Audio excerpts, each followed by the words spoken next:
માધ્યમથી હવે સ્થળાંતર તજવીજ હાથ ધરાતા વોર્ડ નંબર 13ના કોંગ્રેસના નગરસેવક દ્વારા તંત્રને અપીલ કરી છે કે આ જન્મ મરણની અને લગ્નની નોંધણીની કચેરી વડોદરા શહેરના મધ્યમાં હોવી જોઈએ, જેથી કરીને તમામ નાગરિકોને નજીક પડે તે માટે તંત્રને અપીલ કરવામાં આવી। વડોદરા શહેરમાં સિયાબાગ ખાતે આવેલ જન્મ મરણ અને લગ્નની નોંધણીની કચેરીની બિલ્ડિંગ જર્જરિત થતા પાલિકા તંત્ર દ્વારા તેને ડિમોલિશન કરવા માટેની તજવીજ હાથ ધરવામાં આવી, ત્યારે આ જન્મ મરણ અને લગ્નની નોંધણીની કચેરી સિટીના મધ્યમાંથી માંજલપુર વિસ્તારમાં સ્થળાંતર કરવામાં આવનાર છે, જેને લઈને વોર્ડ નંબર 13ના કોંગ્રેસના નગરસેવક બાળુભાઈ સુરવેએ તંત્રને અપીલ કરવામાં આવી છે કે આ જન્મ મરણની કચેરી સિટીમાં હોવી જોઈએ,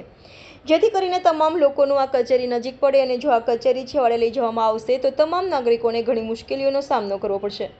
વધુમાં વોર્ડ નંબર 13ના કોંગ્રેસના નગરસેવકે જણાવ્યું કે વડોદરા શહેરમાં જન્મ મરણની જે મુખ્ય કચેરી એ મધ્યમાં હોવી જોઈએ, પણ તમે સમજી શકો હવે એવી વાતો છે કે માંજલપુર સ્પોર્ટ કોમ્પ્લેક્સમાં લઈ જવાના છે, જે નીચે દુકાનો છે એની અંદર, અને જન્મ મરણની ઓફિસ એટલે લોકોના ગાયકવાડી સમયના જે કંઈ રેકોર્ડ હોય છે 80 વર્ષ જૂના 100 વર્ષ જૂના એ કાગળિયા તઈ અહીંથી લઈ જઈને તે મૂકી દીધા છે ને જે ઓફિસ કરવાના છે એ જગ્યા પર પાણી ભરાઈ જાય છે, એટલે આ જે કંઈ રેકોર્ડ છે તમામને નુકસાન થાય, એટલે કમિશનરશ્રીને અમે અગાઉ પણ પત્ર લખીને રજૂઆત કરી હતી, એટલે એમની જીત એવી પકડી છે કે ના પણ આ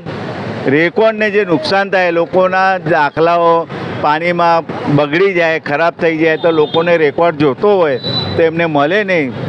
એના લીધે અમે કમિશનરશ્રીને ફરીથી પત્ર લખ્યો છે કે કોઈ પણ જન્મ મરણની ઓફિસ વડોદરા શહેરની સેન્ટરમાં હોવી જોઈએ તો લોકોને સરળતાથી આવી શકે, નહીં તો લોકોને ઠેક માંજલપુર સ્પોર્ટ્સ કોમ્પ્લેક્સ એટલે વડોદરા શહેરનું કોર્નર કહેવામાં આવે છેલ્લા, એટલે એટલા દૂર લોકોને પેટ્રોલનો ખર્ચો થાય, લોકોને 2-3 ધક્કા થાય, લોકોને સમય બગડે,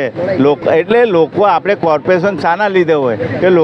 લોકોને કોઈ મુશ્કેલી ના પડે, લોકોને ઇતર ખર્ચો વધે ના પડે, એના લીધે મધ્યમાં બનાવવી જોઈએ, પણ ઠેક માંજલપુર એટલે વડોદરા શહેરના કોર્નર પર ઓફિસ લઈ જાય છે, એનો અમે વિરોધ કર્યો છે, કમિશનરશ્રીને ફરીથી પત્ર લખ્યો છે, દરેક સભામાં અમે રજૂઆત કરતા આવ્યા છે, અને અમારી એવી માગણી છે કે લાલકોટ જે હમણાં હાલમાં કોર્પોરેશન પાસે છે, કોર્પોરેશનની માલિકીનું છે,